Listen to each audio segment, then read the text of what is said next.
ជំរាបសួរអ្នកនរគ្នាថ្ងៃនេះខ្ញុំនឹងមកបង្ហាញអ្នកទាំងអស់គ្នាពីការដំឡើង DNS server នៅលើ Linux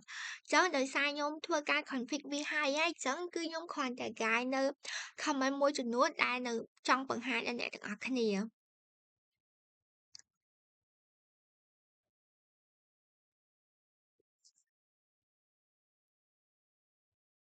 ចឹងដើម្បីធ្វើការតម្លើង DNS server នៅលើ Linux បានជាដំបូងគឺអ្នកទាំងអស់គ្នាត្រូវមាននៅកម្មវិធី VMware ដែលជាកម្មវិធី CentOS ហើយបន្ទាប់មកទៀតយើងត្រូវមានកម្មវិធី PuTTY ដើម្បី connect ពី CentOS នឹងមកកាន់ PuTTY របស់យើងចឹងបន្ទាប់ពីការ connect ហើយគឺយើងត្រូវ login as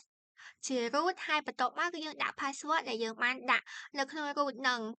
ហើយបន្ទាប់ពីយើងធ្វើការចូល login ចូលបានហើយគឺយើងត្រូវប្រើ command មួយនេះដើម្បីធ្វើការ install នៅ DNS អញ្ចឹងនៅពេលដែលខ្ញុំ install ហើយគឺវានឹងចេញដាក់ថា complete បន្ទាប់ពីនឹងមកទៀតគឺយើងត្រូវប្រើ command vim ដើម្បីមកកាន់ name d.config នឹងដើម្បីកែនៅ file អញ្ចឹងនៅពេលដែលខ្ញុំ type command នឹងចូលទៅគឺវានឹងចេញមកបែបនេះហើយកន្លែងនេះមុនដំបូងគឺវាអត់មាន02នេះទេប៉ុន្តែ02នេះគឺយើងជាអ្នកបង្កើតហើយនៅខាងលើគឺខ្ញុំបង្កើតឈ្មោះ01ដែលមានឈ្មោះថា tina.com ហើយកន្លែង0ទី2គេហៅថា reverse 0ដែល reverse 0ហ្នឹងគេបង្កើតដោយដាក់ IP address ហើយ IP address ហ្នឹងគឺយើងដាក់ត្រឡប់វាយកថា IP address របស់ខ្ញុំគឺ 192.168.66 អញ្ចឹងនៅពេលដែលខ្ញុំបង្កើតជា reverse 0គឺខ្ញុំត្រូវដាក់បញ្ច្រាស់មកវិញគឺខ្ញុំដាក់ 66.168.192 ហើយខ្ញុំដាក់កន្ទុយរបស់វាគឺ in.addr.arpa ដើម្បីតំណាងថាហ្នឹងគឺជា reverse 0ហើយបន្ទាប់ពីខ្ញុំធ្វើការ config វាអីអស់ហើយគឺខ្ញុំត្រូវចុច save វាអញ្ចឹងនៅពេលដែលខ្ញុំចុច save គឺខ្ញុំត្រូវចុច ESC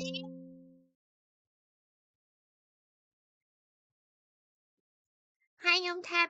WQ មានន័យថាយើង save ហើយមានថាយើងត្រូវ save file ហ្នឹងហើយយើងខ្វាយវាអញ្ចឹងខ្ញុំចុច enter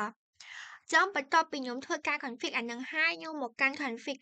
file មួយទៀតដែលមានឈ្មោះថា vim1namedthida.com.so ខ្ញុំចុច enter ហើយកន្លែងនេះគឺជាអីដែលខ្ញុំបានបង្កើត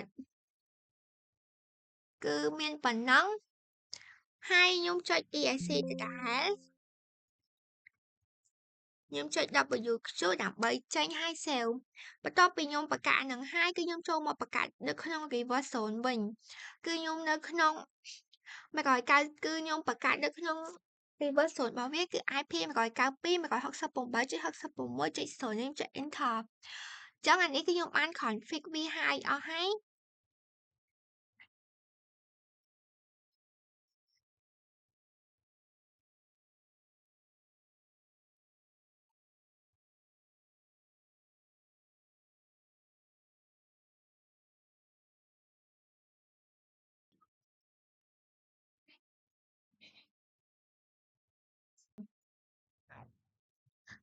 ចឹងបន្ទាប់ពីអ្នកនរគ្នា config ហើយគឺយើងប្រើ command នេះដើម្បីមើលអញ្ចឹងបើសិនបើអានេះចេញមកត្រូវគឺមានន័យថាវាអត់ចេញពណ៌ក្រហមគឺយើង config ត្រូវហើយប៉ុន្តែដោយសារតែរបស់ខ្ញុំវាចេញមក